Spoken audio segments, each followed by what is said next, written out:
Hi everyone, Sean Paul Ellis here from the Saturday Morning Cartoons Podcast. Remember, that's morning with a U. Everybody, we are back. We hope that you had a great holiday. I'm actually very nervous about kicking off 2019 with New Year's Nicktoons. It really kind of feels crazy to be back, and I really hope that everyone enjoys today's episode. So what did I do over the break? I finished God of War for PlayStation 4, and I started playing Red Dead Redemption 2, so really lofty goals, gang, for 2019 on my end.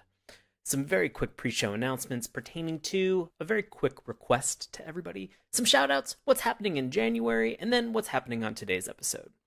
So the holidays are over, and you're loving our podcast.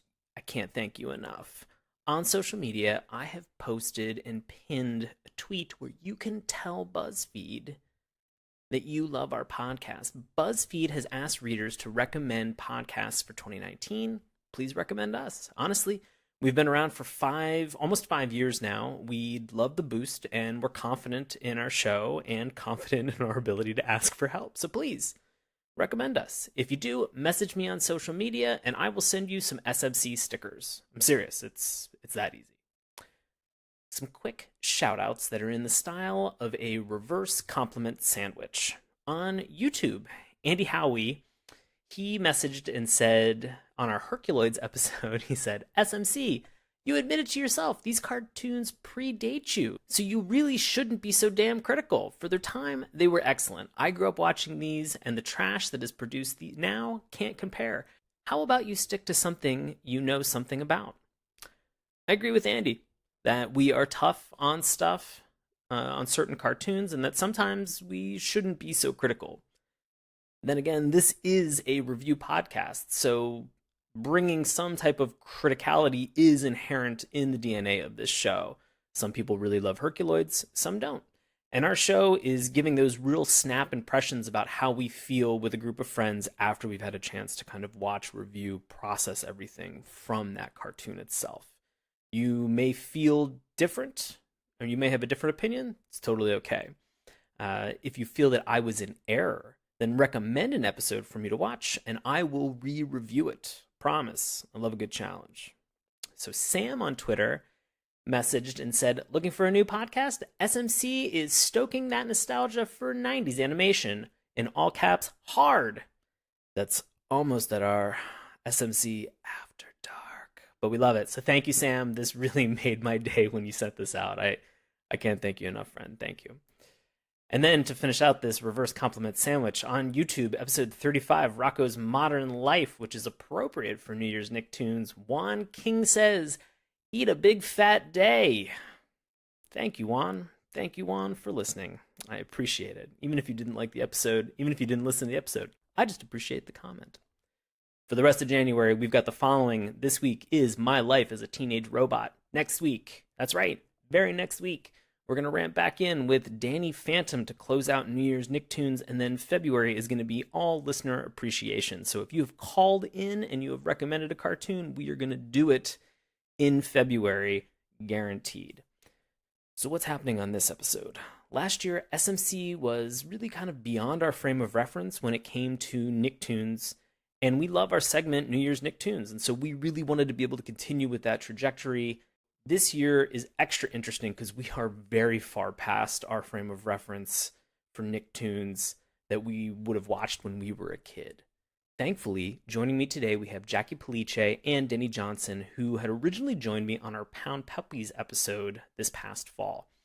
I had a blast with these two friends, and Denny has actually never watched a Nicktoon. So this is the first Nicktoon he's ever watched. And Jaci is 100% correct in asserting that we're talking about teenage womanhood, and she is the only woman on this show. Just facts, and a lot of fun. All of that and more on today's episode. So now, on with the show.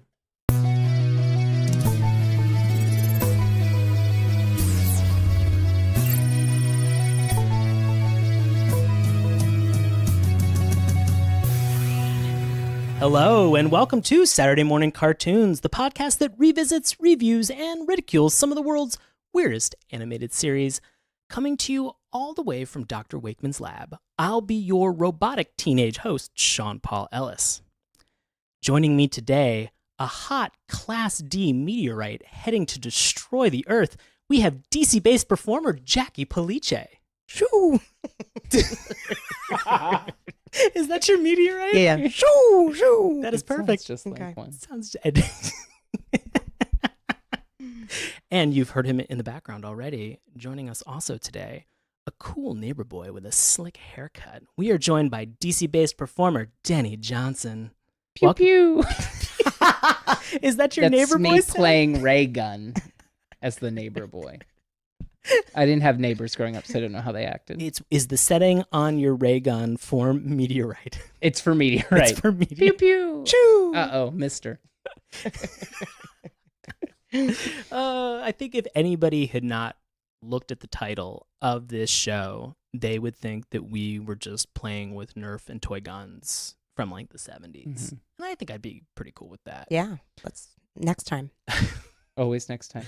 But weirdly enough, we are talking about my life as a teenage robot. And I'm not talking about my personal life as a teenage robot. I am not a robot. Wow. I am a real human. And we're talking about the Nicktoon that is a part of our New Year's Nicktoons. We are back in 2019 with the Nicktoon, My Life as a Teenage Robot. And so I wanted to check and see, kind of going around the horn, to see, Jaci, did you have any experience with My Life as a Teenage Robot? What was your experience also with just Nicktoons in general? So I had no clue this was a show. I did not know this was a Nicktoon. Maybe it was after my time.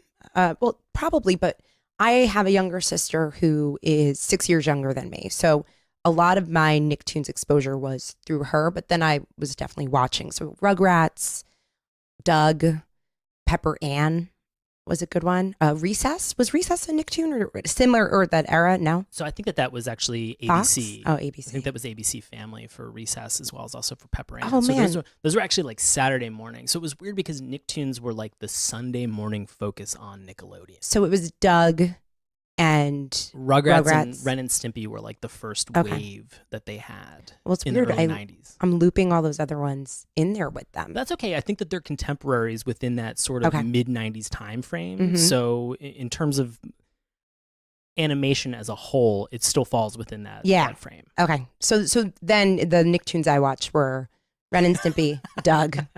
Edit. Can we edit in post? Go back. Let's start again. Sean is a robot. So yeah, but I didn't know this existed. Okay.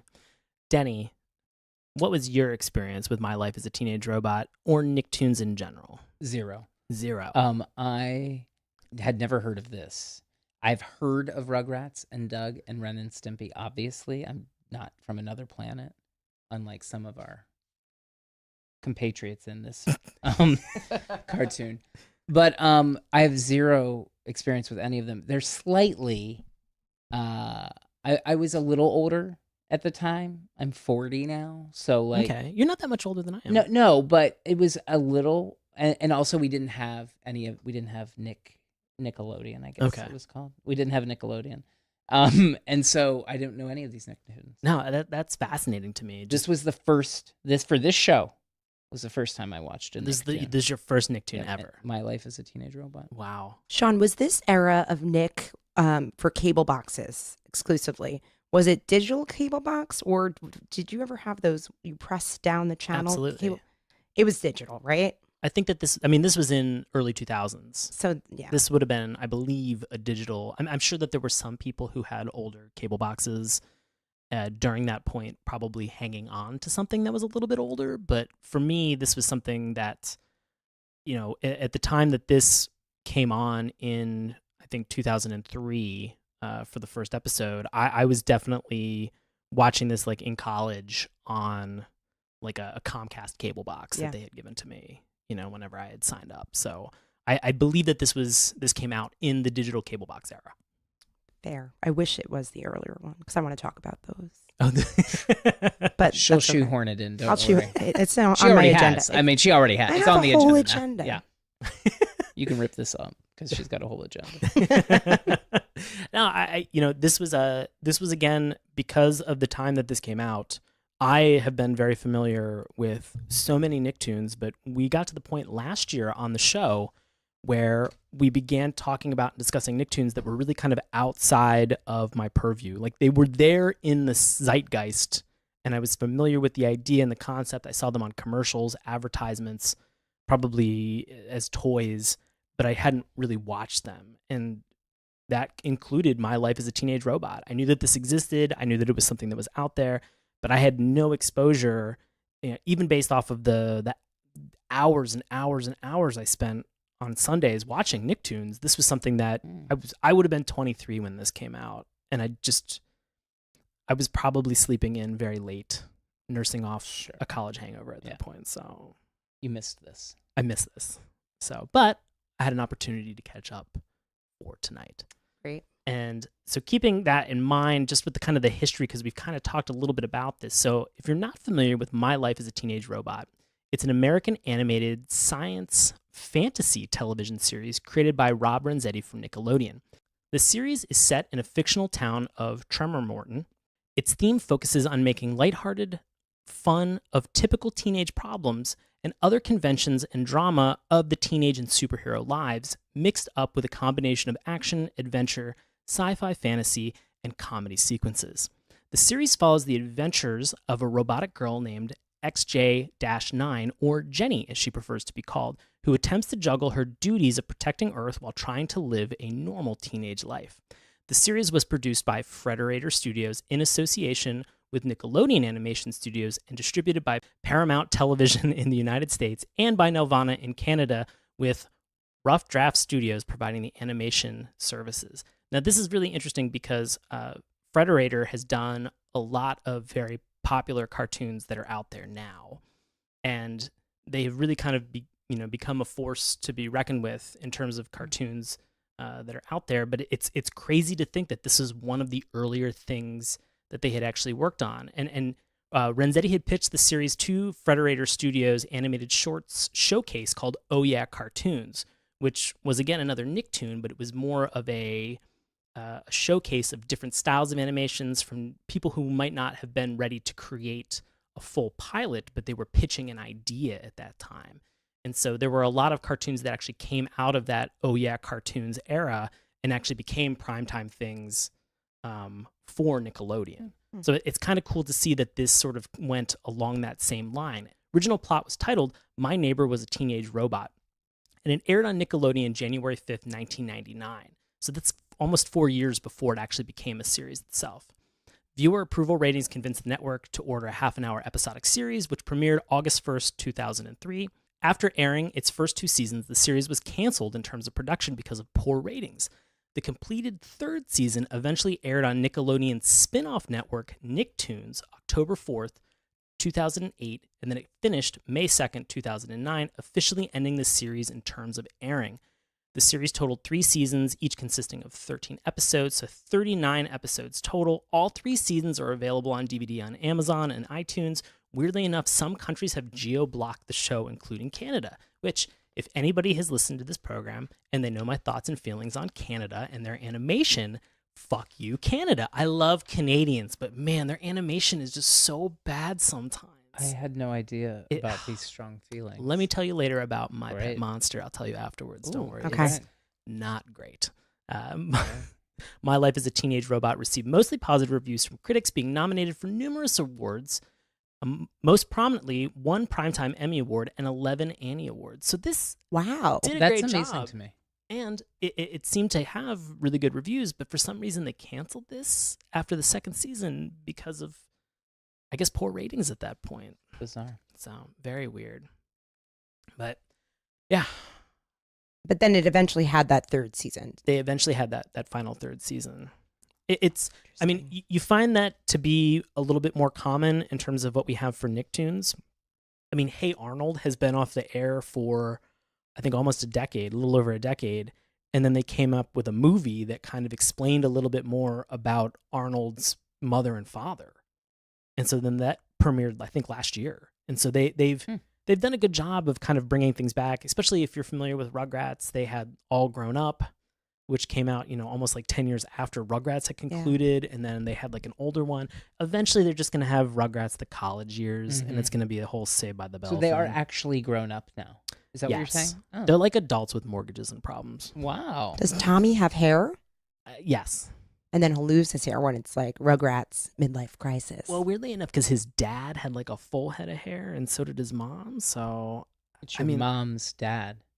Your hair genetics. Well, we did know the grandpa, right? Oh, yeah, did and you? he was pretty Oh, much okay. bald at that Well, there point. you So go. yeah, oh, geez, you're right. That's why it's the mom's dad. Thank you Yep. for helping me with that. That's not a problem.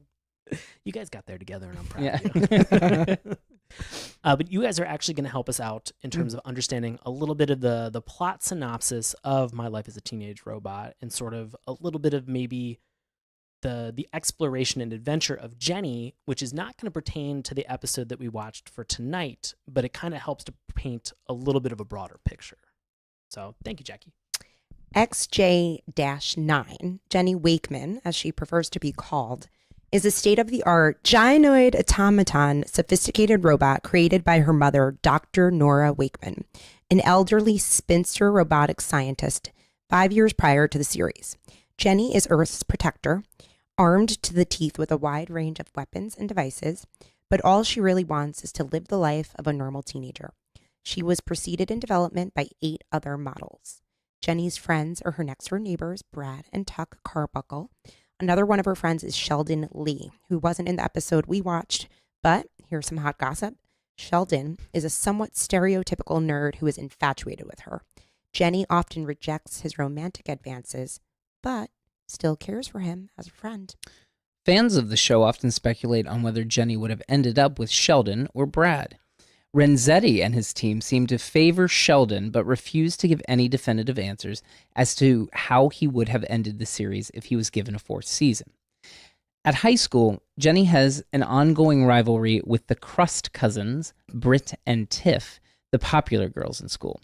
Dr. Wakeman often tries in vain to control her creation and keep her, quote, daughter focused on protecting the planet Earth. Adding to her trouble is that she is constantly being dogged by the all-robotic Cluster Empire, whose queen, Vexus, wants her to join their world of robots by force if necessary. Despite it all, Jenny struggles to maintain some semblance of a mostly human life. So there you go. Jenny, we can almost stop calling her XJ9. She prefers Jenny. You Right. know? She just wants to have a normal teenage life. She just, who doesn't? Who doesn't? Who didn't? Yeah. That's what we all wanted. I mean, I'll be honest. I think my teenage life was a little bit weird. But I mean, whose teenage life I think wasn't If you weird? didn't think your teenage years were weird, you were doing it wrong, or it was done to you wrong, because that's how I felt. No, what I mean, did anyone actually feel in control of their life when they were a teenager? If you did, get out of here. If you're you just a did, straight up your adult. parents had too much money. Yeah. I see. I think I was emotionally wild. Like my diaries are insane. From when I was a teen, like they're insane. It's She like, has her own agenda for this show. well, that's really what I want. And I am the only person here who was a teenage girl. I'm gonna Correct. Play that. Okay, No, well, there's you- definitely a spectrum here, though, because That's not a card. That's not a card, Jackie. That's just a straight fact. That's a fact. that is a fact. There's no Shoo. alternative fact there. It's, Yeah. Again with the asteroid, Sorry. the meteorite. it's like I'm dropping a bomb. Yeah, A truth bomb. it's I'm true. shooting a meteor. Teenage time is hard. Oh gosh. Well, like any good teenager, I would say music is a fundamental part of that experience, of that Mhm. process of growing up. And so to kind of kick this off, we have our theme song for My Life as a Teenage Robot. And so, Jackie, I wanted to get your impressions. What did you think of this? What was your first take listening to the theme song? It was the most heavy-handed attempt at setting up plot that I've ever heard in a theme song. It literally is like, and then she tries then she tries to escape this and that. Like it's too much. I do like that it's like poppy and upbeat. It kind of has an updated Bangles feel. Like it's multiple voices, female pop, but it's just too much. It's not catchy in the sense that you can't like be singing it along to yourself because there's so many words in it. Interesting. I like the Bengals reference. That was good. I had another reference musically that I want to get your take on in a minute, but Denny. what was your impression of the theme song? What did you think about it? Though I would agree on the heavy-handedness, I love a heavy-handed because then it's accessible, and I can dive right in. Right. I like an origin story, and I like to know what I'm getting into. And I also am a huge fan of sci-fi and fantasy in general. And that you're always going to find that with sci-fi and fantasy because it's not we're visiting a normal. It's not the Rugrats where you can plug and play. It's who the fuck is this robot? And why do I care about And it? why do I care? Right. And who's this old lady? So And what's she doing? we're not even talking about the cartoon. Yeah, I'm just like, no. who's this old Right. lady? No, I always Sitting watch on the cartoons couch next with to, you, like right. in a bus depot, like at a Greyhound bus. And who is this old lady? So yeah, I liked that about it. And then I also something you had of us look for or at, and I remember this from the last one, is like, is it recycled animation? And I want to know what your take is on this because I was actually just trying to study it, and my take is that it's not. But I'm not supposed to ask the questions. No, here. no. You can ask a Yeah, question yeah. because I think the answer is that it is dedicated animation. It is dedicated. But And yes, I right, believe, yeah. I mean, obviously for tonight, we watched the first episode from the first season. All of these episodes have really kind of 2 episodes in the 23-minute block that they had. And so the titles that we had were, it came from Next Door, as well as also Pest Control for these episodes. But it was interesting because without watching more episodes, you never really kind of truly understand whether or not it is dedicated animation. But for the sake of this, I felt that it was. Mhm. It seemed like this was something that was pretty dedicated, pretty unique. And I felt that the animation and the music and sort of what they were talking about was unique and interesting to sort of the message for this science fiction kind of fantasy world that they were creating. And so I do agree with the heavy-handedness. And I felt that they needed to kind of communicate the fact that for 2003, let's be very honest, they had a lot of pop punk. We were still sort of weaning our way out of the area of Avril Lavigne. Right. We had a Skater lot boy. of, yeah. Mhm. And so we had a lot of like girl kind of power bands that were coming out at that time. There was one specific singer that I remember, and this is going to sound very weird, but did you ever listen to the Legally Blonde soundtrack? No. No. There. Honestly, I would have thought that both people I in this know. room would have. Yeah. It feels like you had the right audience. There's an artist on there called Hoku, and she has a song called Perfect Day, and if I hum it, it's like Oh. Perfect Day. I actually know that Nothing song. standing in my way. I played the theme song and Hoku's Perfect Day at the same time earlier today, and it sounded almost identical to me. And so, in terms of what was there, I was like, oh, this clearly feels like it was in that era. It was something that was kind of unique to that early 2000s. And I never would have thought that it would have been Hoku. I never thought in a million years that I would have referenced Hoku on this That's on great. this show. But I did like the fact that there was a lot of exposition of them kind of building you into this, as well as also kind of discussing and talking a little bit about some of the potential problems and the relationships that Jenny was going to have. For anybody who's been a longtime listener, I think it's very challenging because there are a bunch of characters that are in this show, and there's no actual roll call. So very similar to when we watched Pound Puppies, and they were like cooler, you know. You have to bring up cooler. Yep. Yeah, Always we have to knew bring up he Fuller. was. He's always with us. Now. Yeah. He's always with us now. Hey, guys. But we have a lot of those. You have that ability to kind of call out some of those characters and give that name. So again, as you're kind of coming into that universe, into that world, you sort of can identify with that particular person. You sort of get a little bit more of, I want to say, an attachment sometimes to that character. And I don't think in kind of looking over the lyrics that I have right now, a lot of it is talking about, it's 5:00 and she got called to go blading. And so she's at the skate park by the mall, which these things all sound like they're very 80s and 90s kind of oriented. And I guess for the pilot, when it came out in 1999, that would have been stuff that was around that time. And I'm sure that it was still prevalent in the early 2000s and 2003 for kids in general. So it's interesting to see that. The line that I had to re-listen to multiple times was, with the strength of 1,070 men. No way. Which was, I missed that. yeah. I guess, she goes, I guess I really shouldn't complain. Still wish I can go for a walk without rusting in the rain. And then there's that animation of her rusting. Yeah. So I think the line that I kind of like took to task was like the 1,070 men. I was like, oh no, you were just looking for a rhyming word. Yeah. At that point, I was like, okay, I get it, because the and 70 men kind of felt like it was a total throwaway. It took me out of it for all of like 2 seconds. But you had to go back and listen. But I had to go back and listen, and then I googled all the lyrics. But I mean, I still think it was something that was a fun listen. Could I hum any of this off the top of my head right now? Absolutely not. It was totally not an earworm for me. But it was fun. It was poppy. And I think that, if I was watching this at that time, I would have been probably pretty jazzed and energized.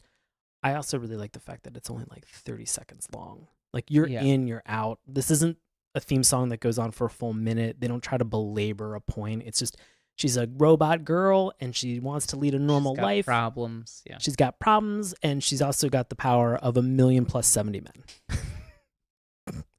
Yeah. Yeah. Not 71. Yeah, not 71.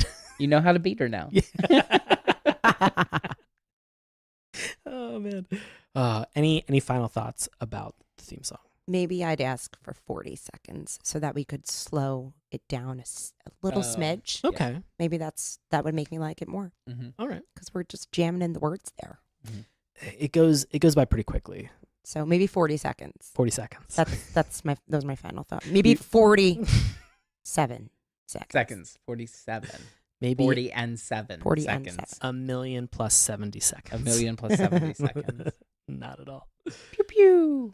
So it's very unique, and it's very interesting regarding animation style for this, because I feel that this is a blend and it's a merge of a lot of different styles of animation. And so I'd be curious, Jaci, to sort of get your impression of what the animation was, if there were any contemporaries that were around this time, or anything that you've ever watched in general that you've been like, you know what, it looks familiar to me.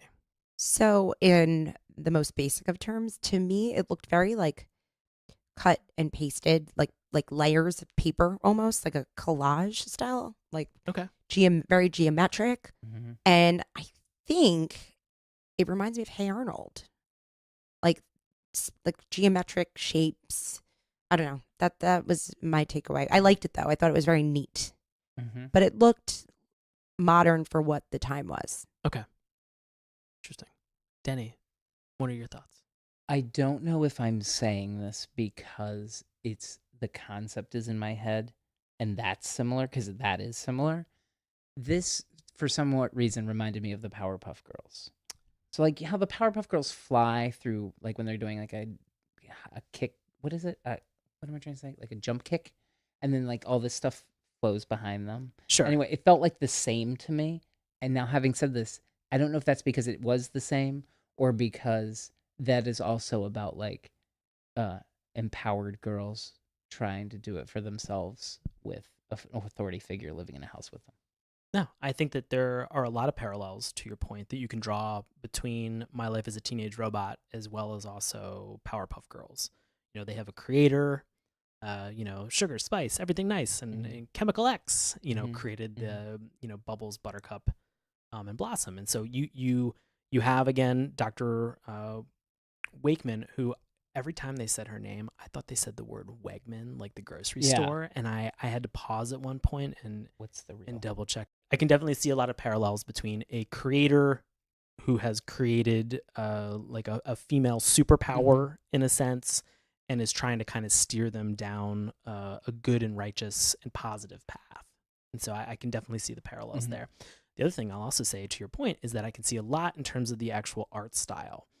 This has very thick lines around a lot of the characters. Hanna-Barbera is very well known. If you go back and you look at the Flintstones, how they have like very like thick black lines to outline. Inky. Yes. The inking of the character to show separation between skin tone and clothing. This does a little bit of a better job blending it sort of together in terms of the color palette they use, but it's very interesting how kind of like pen heavy and outline it is. So I got a lot of the Hanna-Barbera style that you have, which is also very prominent in what Tatarsky used for Powerpuff Girls. I also got a lot of anime style from this.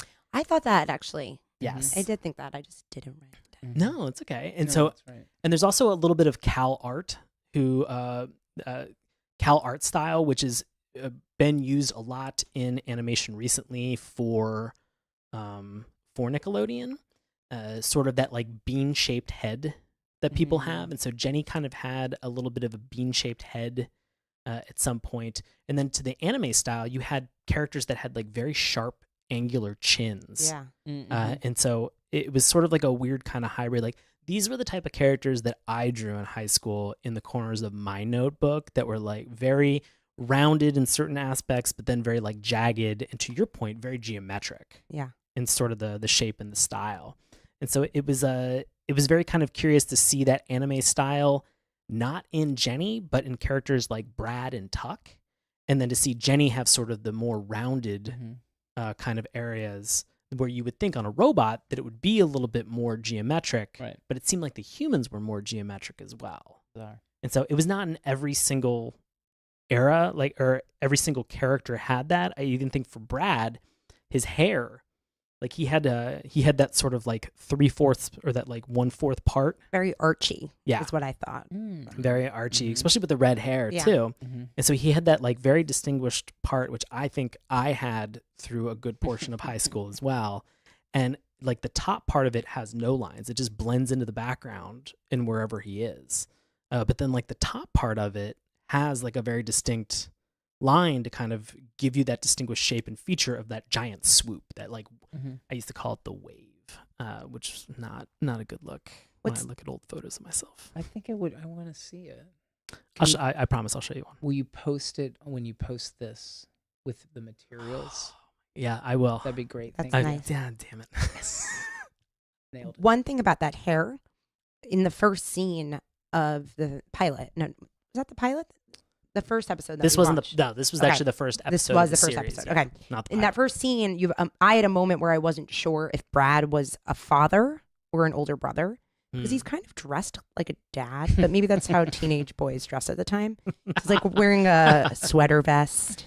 Yeah, that's what I wore as a teenager. Well, please, the Damn it. photo. We need the photo. We need this photo now. You're right, though. Now that I think of like the boys I liked in high school, they wore those like I think it was a look, but Yeah.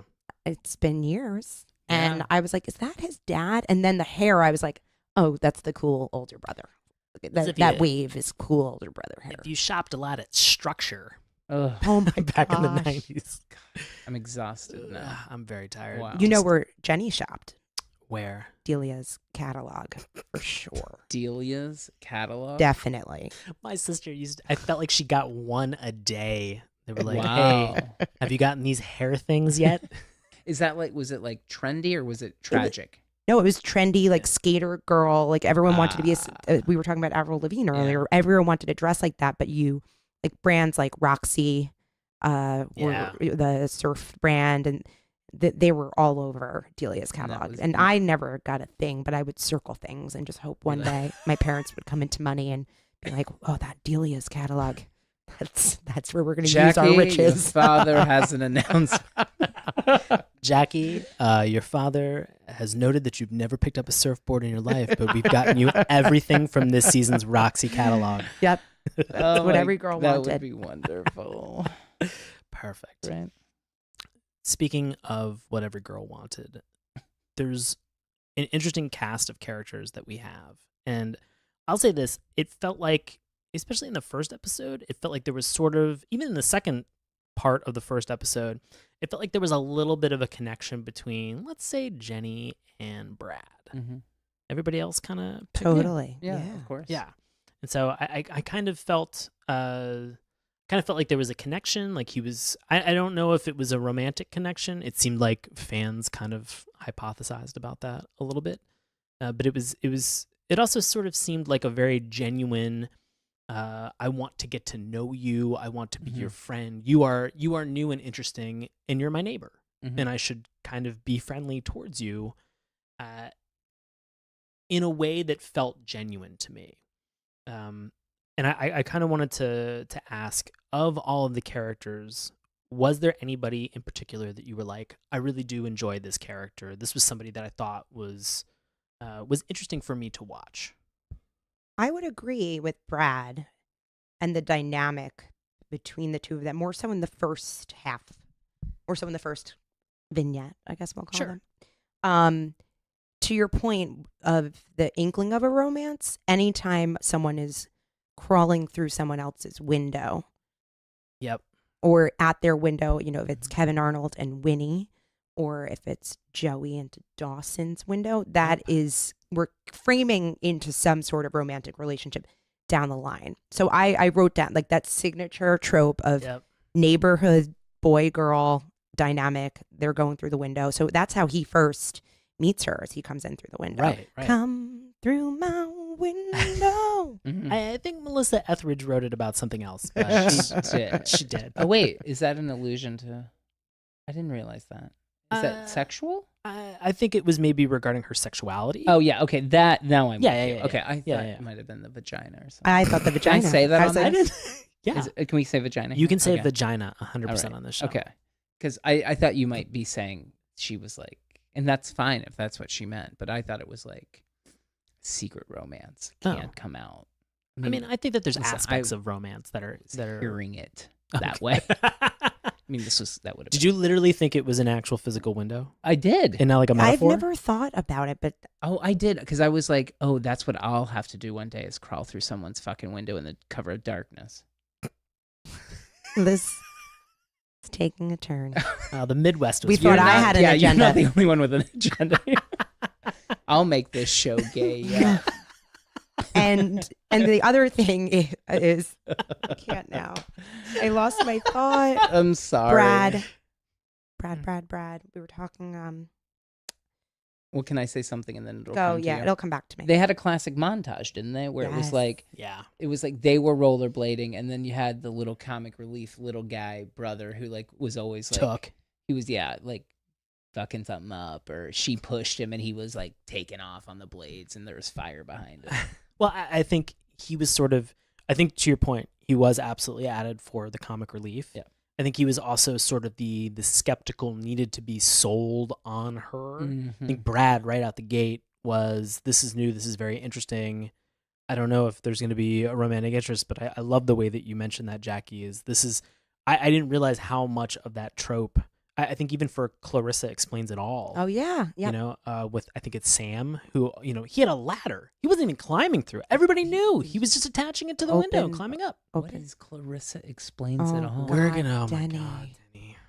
There's a Look, whole he's podcast of Nickelodeon. just catching me up Right. on things. There's a podcast. There, Oh, is it a cartoon? no, it's Oh, we're having fun now. Melissa Joan Hart. Oh, Clarissa Explains Is It All. that Sabrina the Teenage Witch? Yes. yes. Yeah. I mean, well, not right now, the latest Yeah. incarnation of Oh, Sabrina. right. There's now not the Netflix one. Everything old is new again. Right. Yeah, right. Well, welcome to this podcast. Yeah. Fair. How do you feel about things that do that thing?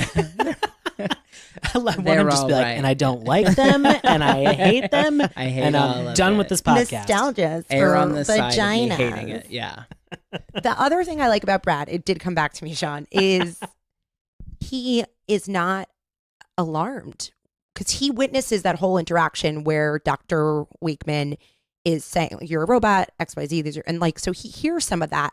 And I love that there was no small exchange of like, you're a robot? Oh my God, tell me more. He's literally like, hi, I'm Brad, which I thought was really cool. And I think sends a message of, to the viewers at the time, it's cool to be different. You will Right. be accepted. You will not be poked and prodded at. Yeah, right. Which they could have gone the other direction where he asks 1,000 questions.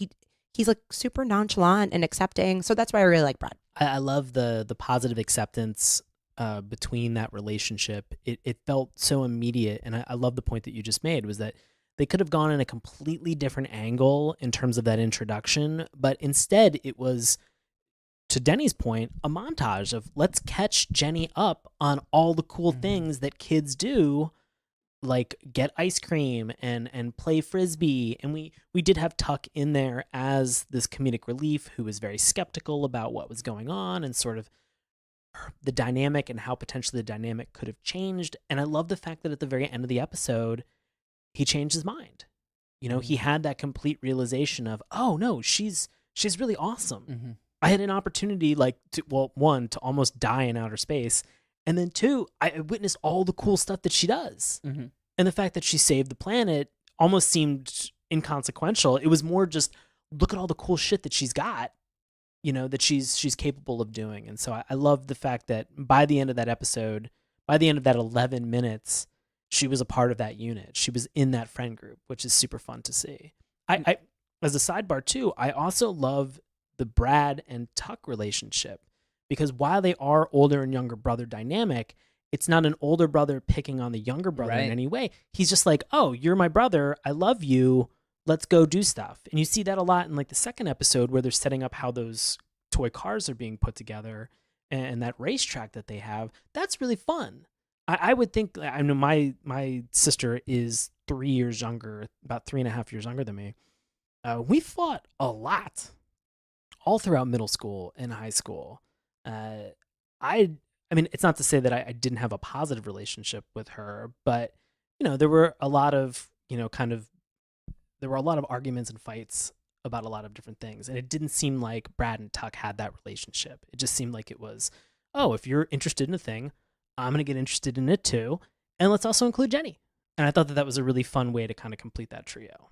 Well, and also, it was like you had more real relationships in the sense that it would have been very easy when they came back down to earth in the first part for him to just have been like, cool, you're back. But instead he was like, you scorched my younger brother. Like there was actual caring. Right. And he sort of took his younger brother's side until his younger brother was like, that was cool. So, I mean, it was like not hokey. It was like as if these three people have real emotions and are on opposite sides depending on what the actual issue is. Right. That's weird to me for something that was designed for kids. Like that's so smart.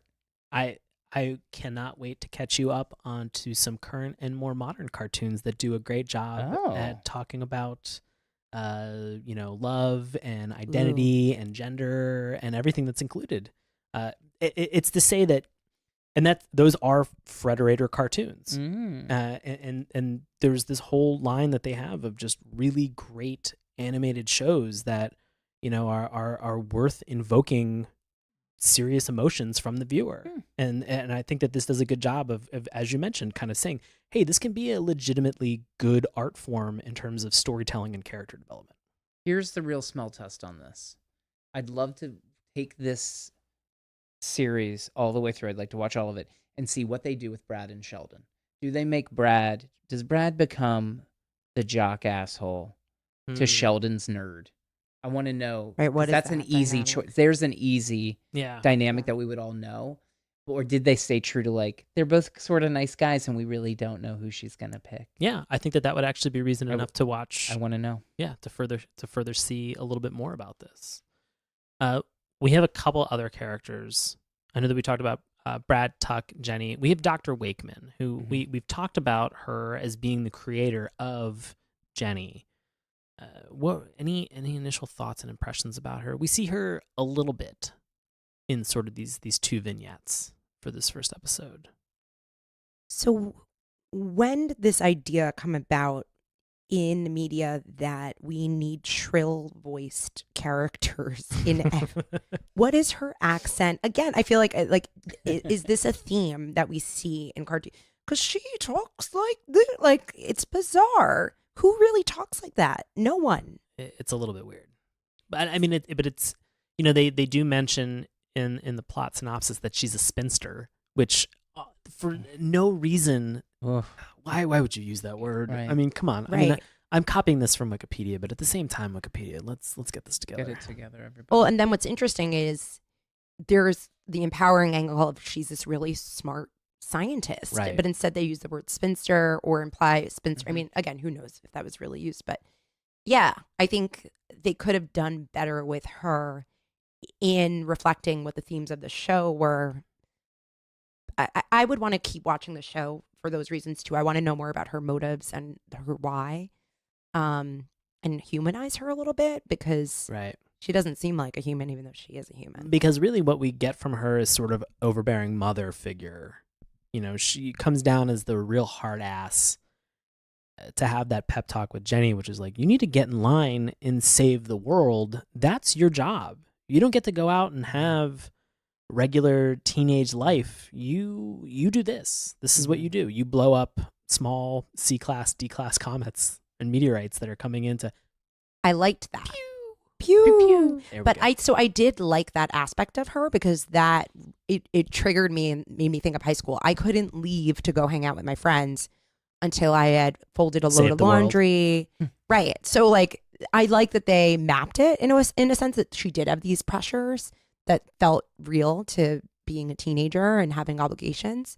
But yeah, there's still so many questions left.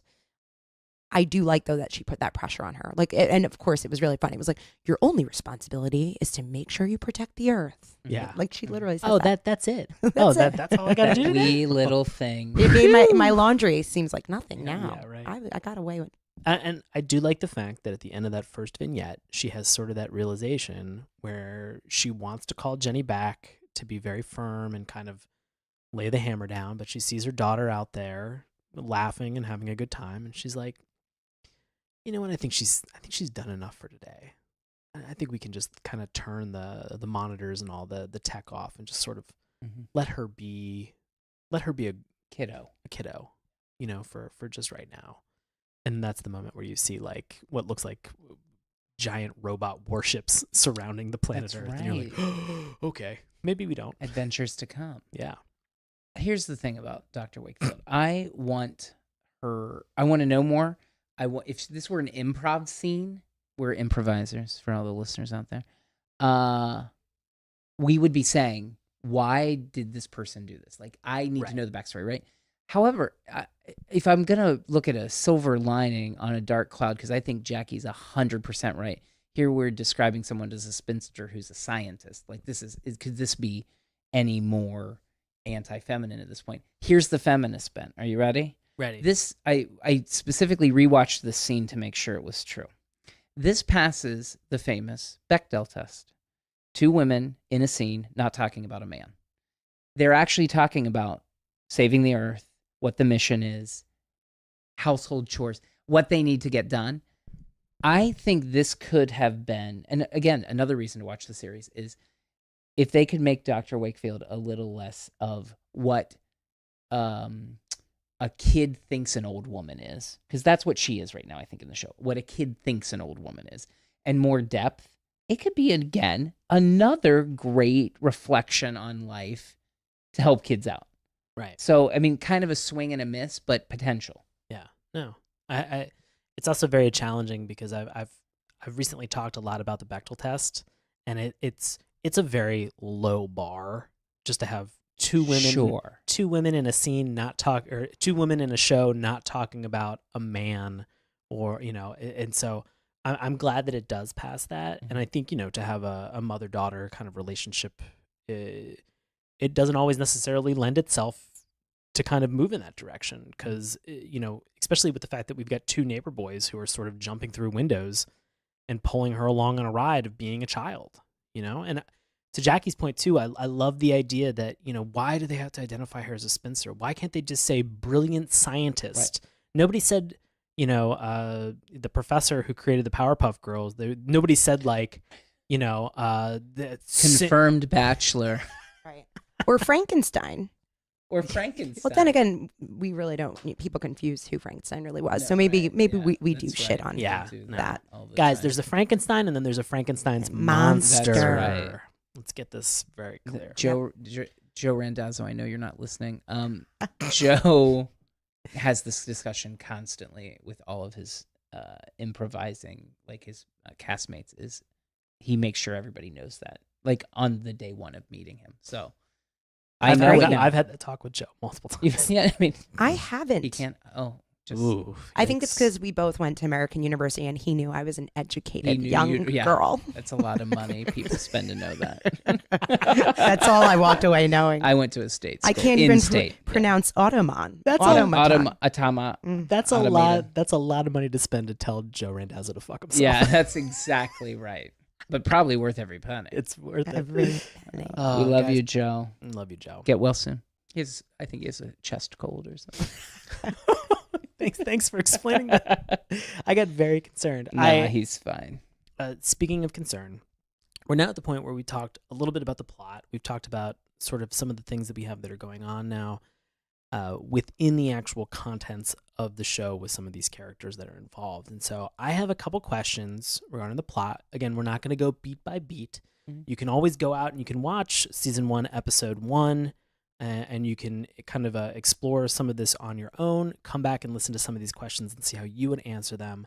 My first question, this is directly kind of involving what we've been talking about with Dr. Wakefield, or Dr. Wegman as I keep hearing it. I want to know, what advice would you have for anyone who's raising a teenage robot? I have such an asshole answer to that. Oh, No, I wanna hear then it. go. No. So It's like inappropriate and stupid. now's the time. No, This is no. the platform. I think this is the perfect No, it was space about to- like, it's a Was it a half Melissa joke. I'm not Etheridge even- song? No, God, I don't think Jenny's like that. I mean, any kids, it's okay, whatever you're like. What advice would I have for someone raising a teenage robot? Right.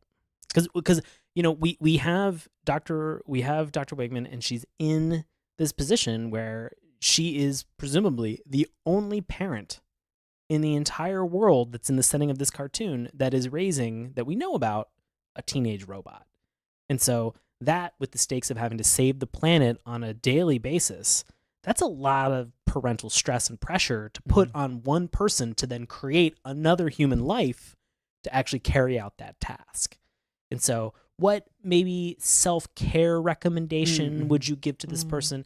How would you say, or what advice would you give to that person who's in that position raising a teenage robot? I think it's, I don't want to do a swing and a miss here, but I think it's the same as I would give to a parent of a teenager.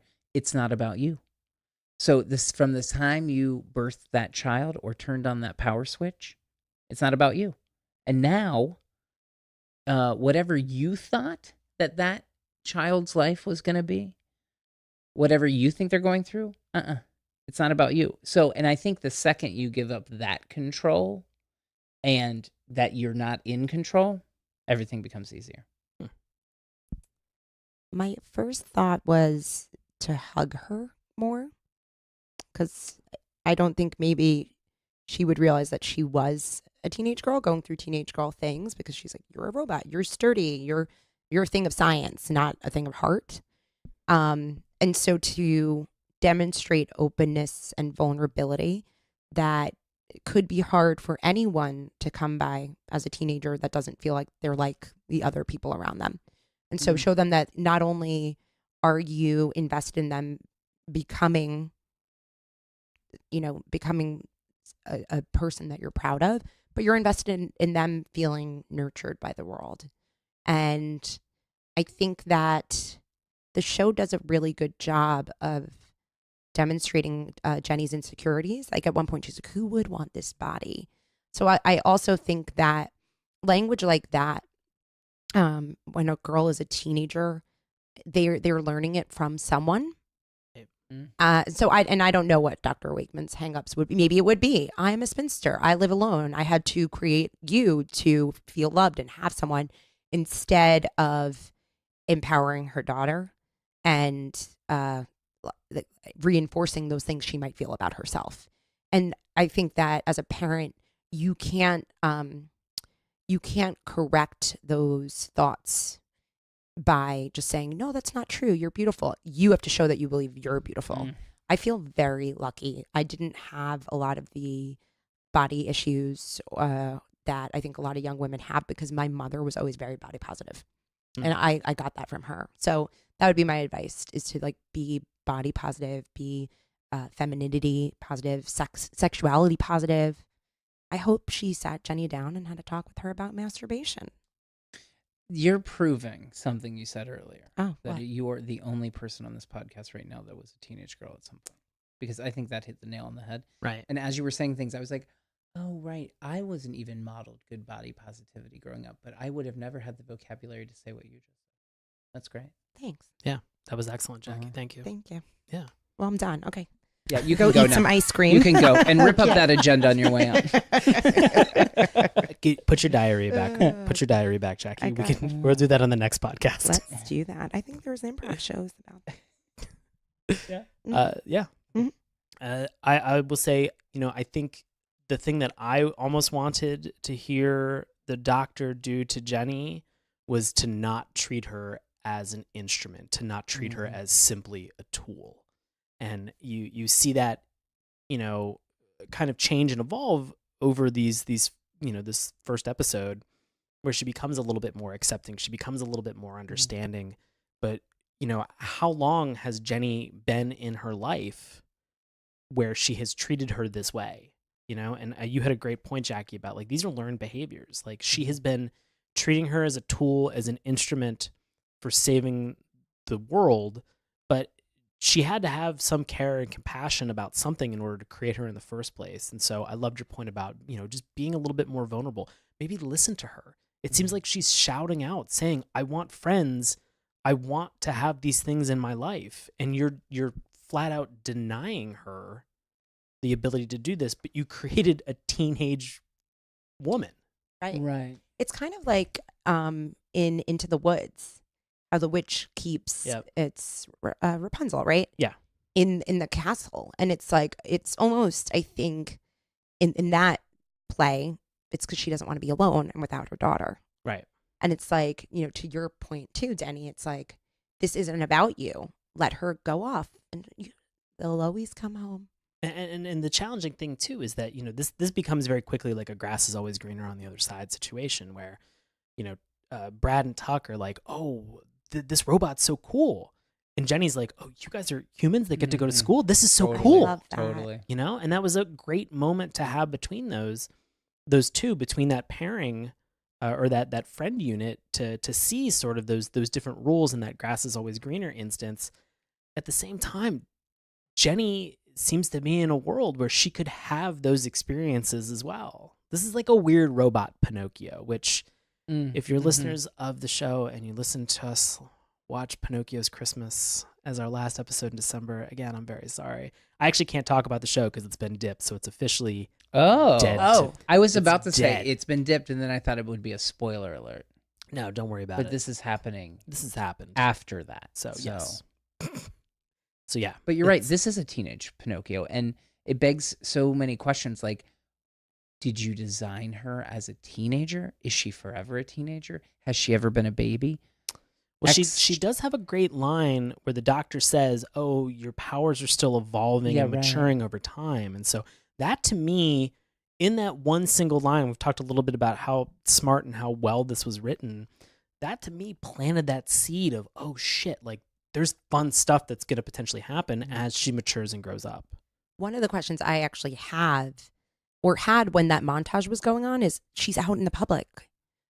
Are people seeing her? Like, because they're skating, skateboarding through town. What do other people think of in the neighborhood? That ice cream guy who got magnetized by his truck. Like, what insurance claim does he fill out? Exactly. What robot good magnet tracking checkbox? Yeah, that's right. Thanks, So- Progressive. Well, I mean, yeah, thanks, Liberty. This could have 1,000 different applications because, like, she could be today if this show came out, it would be like, is she like the Muslim moving into the neighborhood for the first time and has to walk through? To your point, I didn't even think about that, walking through public and being like, I'm the one that's different. This show, as we're talking about this, has such great real world application to make kids hopefully stop and think about who they're interacting with and how they're interacting with their peers. Which this brings me to my next question. Oh, perfect. Perfectly. Okay. And so, do you believe that Jenny is capable of having a quote unquote teenage experience? I think she is having a teenage experience. I mean, this is the classic teenage experience. Everybody feels like an outsider. Everybody feels like I'm different and I'm not the same and no one's going to like me. And if they find out who I really am, they'll hate me even more. I hate to go that deep, but like, no, I think she is having a teenage experience. I think it's classic teenage. Right. I think so too, especially they set it up so well right away when she's like, my name's Jenny. That's such a teenage thing. Like, I'm no longer Jacqueline. You're calling me Jackie. Right. Like, that actually is not what happened with me. They always call me Jackie. But I'm just saying that moment of righteousness of being like, I'm calling the shots now. Yeah. I'm a teenager. You know what I mean? And being like, this is who I am now. And I just felt like that was very genuine. And again, there's a few of those comments of like, who'd want this rest? Like, she is a teenager. She has those teenage feelings of confusion and not fitting in and wanting to fit in. And Her authority figure doesn't understand her. She's trapped at home. She's bored. Classic. yeah. No, I agree with both of you. I think that she is having that teenage experience, albeit it's the most unique teenage experience for anybody that would be on this planet or in this town. That's true.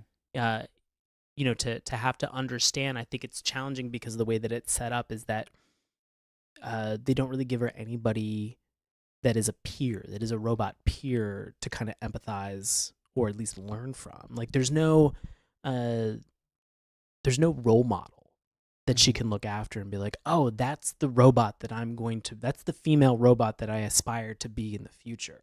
You know, it's always hard because she's that sort of trendsetter. She has to be the one to kind of go down that robot teenage path on her own. Right. She's the most heightened teenager there is because she is utterly alone. Usually in the movies, right? Even in I was just watching To All the Boys I've Loved Before for the second time. And the protagonist, she, I think, does have those moments of feeling misunderstood. And she has this big humiliating thing happen to her, which if you haven't seen the movie, you should. It's a great movie. It's on Netflix. Progressive, liberty, To All the Boys I've Loved Before. Pew, pew. But she still has a best friend who is like a freak with, you know, freaks and geeks. Like they find each other, to your point, Sean, and then realize we don't need anyone else. Yeah. But yeah, Jenny, I wonder, again, do we see this maybe later on? Is Sheldon maybe that for her because he's so nerdy? Well, what about Queen Vexus? Right. I mean, so there are other robot characters that we do have, which this brings me to one of my final questions. oh, And I've talked a lot about this, weirdly enough, because of the show Stranger Things. I'm so excited for season 3. I'm still excited not too. through season 2. Okay. Can't Well, I just be behind on everything? You can. I think It's you fine. are. I think it's Damn. fine. Yeah, right. You don't need permission. Right, it's a fact. So I you know, they introduce a character, obviously in Stranger Things, named 11. And so a big part of my suspicion about watching and finishing that first season was, oh, okay, well, if you ever in a science fiction fantasy world name a character after a number, Ooh, then what came before that? that's Or good. what has come after it? Good. And you see it in movies like Alien Resurrection, where they bring Sigourney Weaver's character back and they clone her at that point. Spoiler, fuck it. It's been out for like 15 years. She looks good with a shaved head. Sigourney Weaver always looks good with a shaved head, but I don't actually think she has some hair in this one. Oh, Yeah. okay. But she did when she was in Yeah. Alien 3. Oh, I She don't had know the shaved head. numbers, but That's fine. Don't worry about it. they paid her like $4 million at the time, which was like the highest paid any woman had ever made for a movie. Just to shave her head. To shave her head? No, Yeah. I mean, like, it's yeah. insane. So they handle this stuff, you know, that's included with here or in. Let me start that again. In those science fiction worlds, whenever they name that character after a number, you always have to think what comes before and what comes after. You know, there's always a system of numbering for these mad and wacky scientists when they create this stuff that it's interesting. And so I wanted to know. We know that Jenny's model number is XJ9. What do you think? And we know a little bit about them from the synopsis, but what do you think happened to the other XJ1 through 8 before her? Oh, they're in that house. They're in the garage. They're in the basement. Oh, no. The first one's like a Roomba, right? The first one's just small. And then they get bigger and bigger. God, you're right. No, is No, this right? you're No, right. because it makes sense, right? It's just like the Macintosh. Do you know what I mean? Like Yeah, you yeah, can yeah. see The progression. that's somewhere. Except with the Mac, it's like it was big and then it got Well, yeah, it was big and then it got right. But reverse Mac. they're in that house Oh, jeez. for sure. And they're different eras of fashion too. So we have That'd be great. right. We have like a flapper. The first one was a Yes, flapper. Right. It has like one of She had those a flask. peacock. Like, yeah, exactly. The second one's like a 1950s housewife. Betty with an Draper. apron. Mhm. Yeah. That's it. They just go up through time. Oh, I like that. So we actually, the sisters do make an appearance in season 1. There's an episode that's called Sibling Tsunami. And so you get a chance to see some of them like throughout. And to your point, Denny, they are different like shapes and sizes. They're smaller. Like the first, I think XJ1 is sort of like a little. If you're familiar with Wall-E, the Disney Pixar movie Wall-E, Eve, she's sort of like a little kind of bubble kind of cocoon. She's sort of oval shaped. And so they progressively change and vary in size and complexity, and as the number line gets further along and closer to 9, they begin to kind of look a little bit more human in that sense. And so it's very interesting. And you even get XJ8, who appears in an episode that is called "There's No Place Like Homeschool." So presumably these robots are being homeschooled. Oh wait, okay, hold on. So in my head, they were shut down. Right. Yeah, that's But what I you're was saying I'm they're saying- operational. I'm saying that they could be operational. Uh-huh. I don't know definitively without actually having watched all the episodes and watching the plot synopsis, or reading the plot synopsis for everything. But they are there. And then I'll throw in an extra spoiler: Ooh. is that there is an episode where Dr. Wakeman feels that Jenny has gone rogue, where she's gone renegade. Westworld. And so you do see a little bit. And so you do actually see an XJ10 being Oh, They made. said wow. it couldn't be done. Yeah. Except she's never actually like fully created. It's more just it's tinkering. it's a tinker. Oh, Little tinker. I thought it was like, what is that? What did the T1000? Where it was like she could go through metal bars. oh Do you know what I mean? I thought Yeah. it was like hunt down XJ9. I mean I'm sure that at some point if she had gone 100% Rogue, renegade, yeah. I'm sure that it probably would have been like an XJ9 hunter kind of a thing. That would have been a really So interesting many show. good ways to go with this. Yeah. Wow. Not that I want anything to happen to Jenny's character. No, it gets resolved in the Yeah, end. it gets resolved. So it's a cartoon. We never had an emotional She takes the connection to SATs XJ10. for her, and they're like Yeah, best friends right, again exactly. because they look alike. They got a 1600. Hey, I not took an the ACT. Not an ACT. It's weird because like I think the 1600 on the SATs is like the very old. That's like when we took the SATs. It's Oh. like there's like I don't know. Now there's an essay, right? And There's like a everybody's It's got whole it. three bunch. parts, so Yeah. Or is it we're like, irrelevant now there's because some- we can't even. That's I fine. We don't have got to worry my about it. degree. I'm done. Not Finished. going back to school. Final question about this. Did you see the Mickey Mouse reference coming? Thank you. Wait, you mean with the With the little the with little Vladimir, with Mr. Scruffles, Yeah. the rat that we have is the actual only antagonist Yeah. in the second vignette. He wants to take over Jenny's body and be able to have all of his rat henchmen help him in terms of possessing her body by going through the navel of Jenny.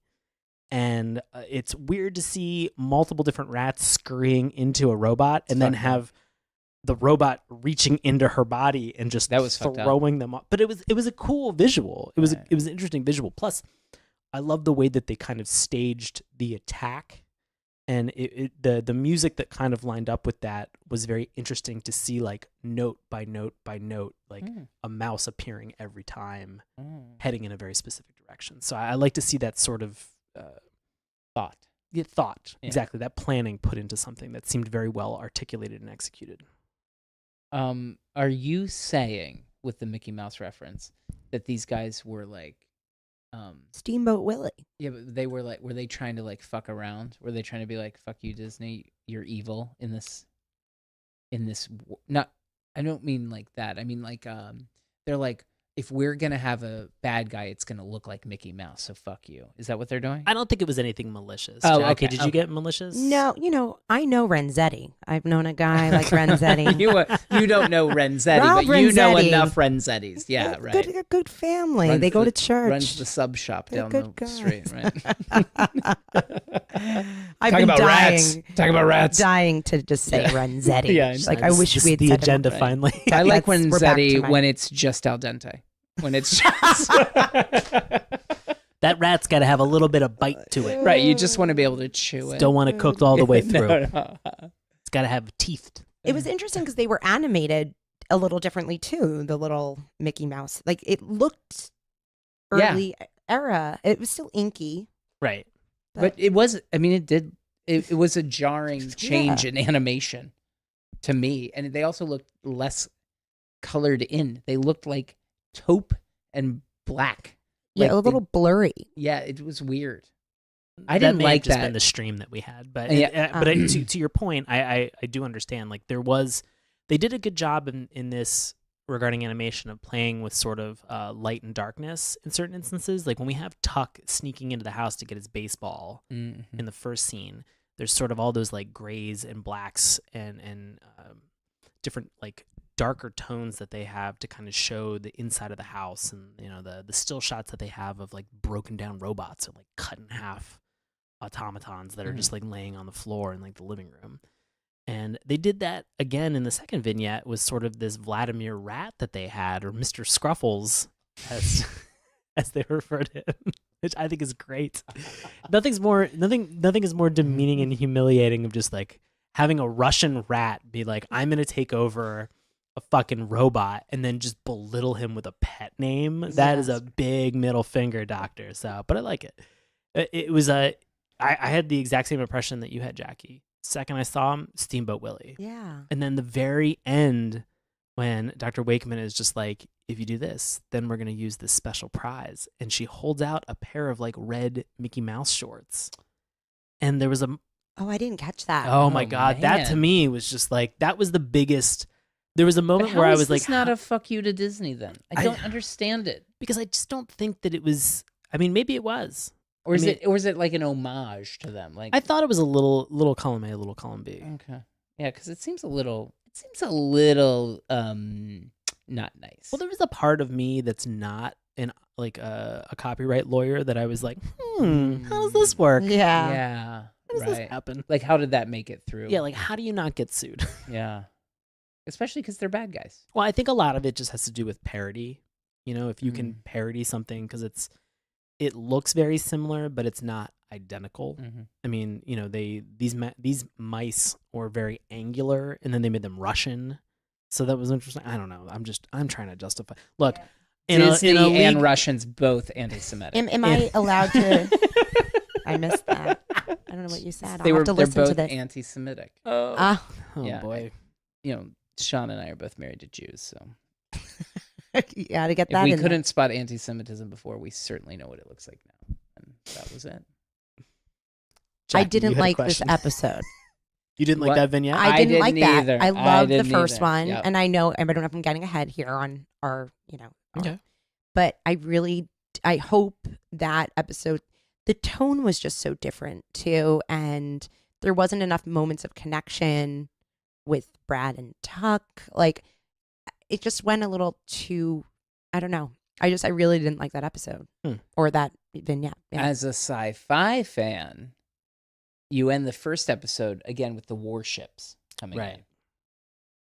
It felt like such a left turn that the next episode we have is fucking rats in my own house chewing through my wires. Like, what happened to the warships? Yeah. Right. Like, those were the problems. Yeah. And wouldn't you think that the enemy, because then I'm guessing, okay, they brought these guys in to now have a common enemy. Did you say condom? Condom enemies. Ugh. Condom enemies are big penises. Don't get me started.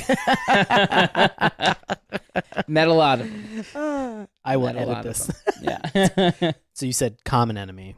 Common enemy, because Dr. Wakeman's not supposed to be the enemy, right? So maybe they were like, okay, now but the common enemy, or the enemy, or who she's coming up against, should have been more related to the meteors or these something external forces threatening the environment. Like, it almost just kind of like minimized her role A little bit.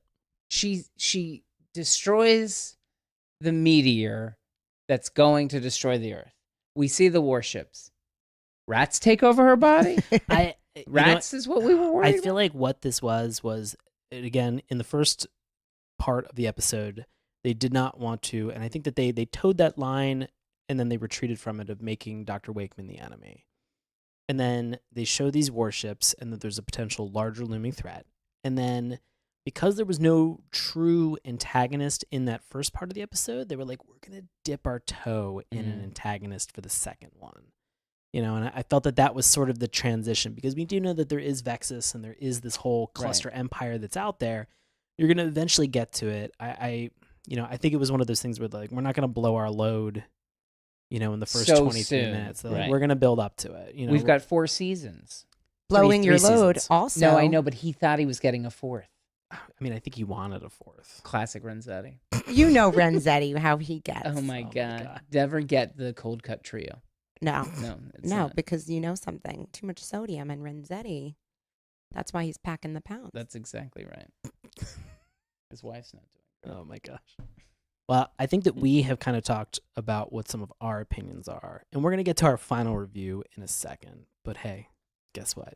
You, Ooh. longtime listener, that's right. It turns out you guys have opinions as well, and you put them on the internet. And so to honor them, we are going to turn them over to longtime friend of the show, Bobby Anthem, for our segment of this week's Love It or Hate It. Bobby, take it away. Our Love It is titled, This Deserves a Reboot, by Jaden the Kid 15,251 in July 2018. Jaden says, this show deserves a reboot and a sequel to their TV special, Escape from Cluster Prime.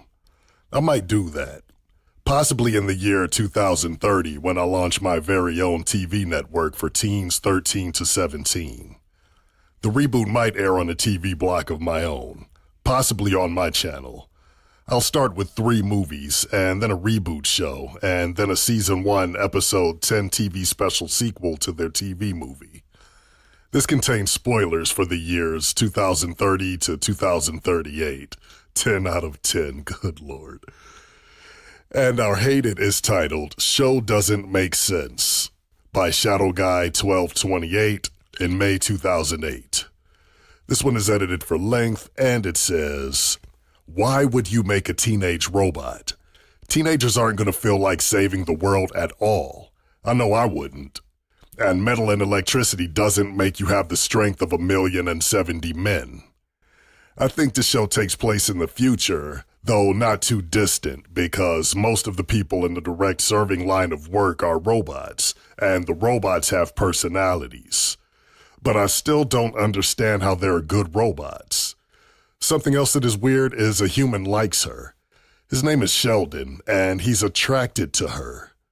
There must be a word for that, like heterosexuality, but it would make sense if there wasn't a word for it, because it would never happen.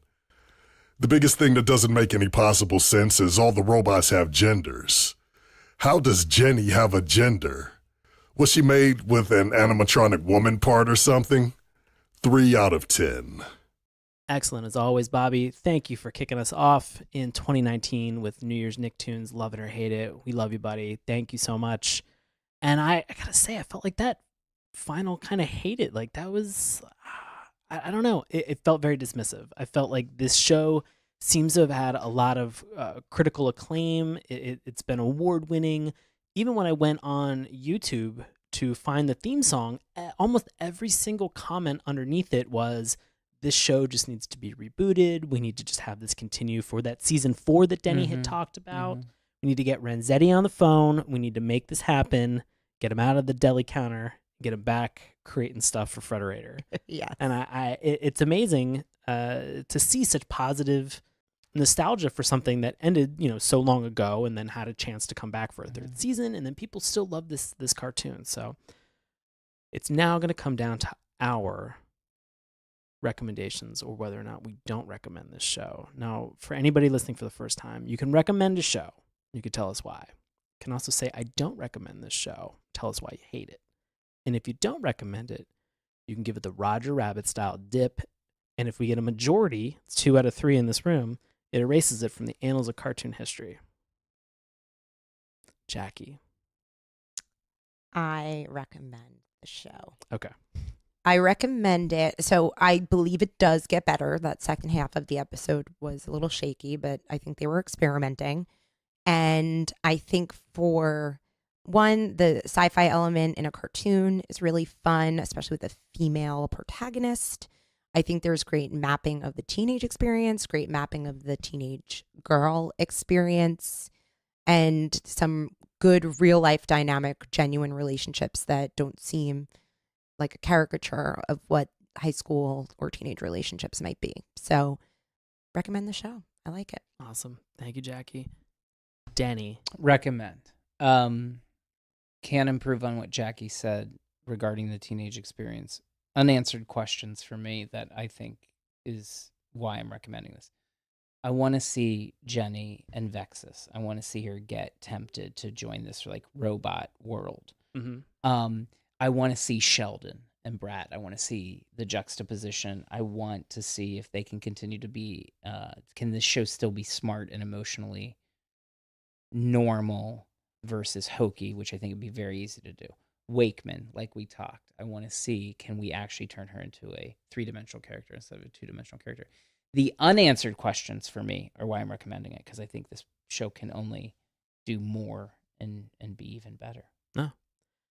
For me, I'm going to recommend this, and I don't have anything new to add beyond what the two of you have said. I think that there's a lot of positive things, and Denny, to your point, those questions I think are enough to keep me interested, to make me want to continue to watch the show, to hunt this down on YouTube and Dailymotion, and try to find, a little bit more of what those relationships are. Is this something that's played in more of that sort of Pepper Ann, where it was a real understanding of a woman in her teenage years kind of coming through and having to process a lot of those relationships? Or is this something where, again, are they going to go really hokey?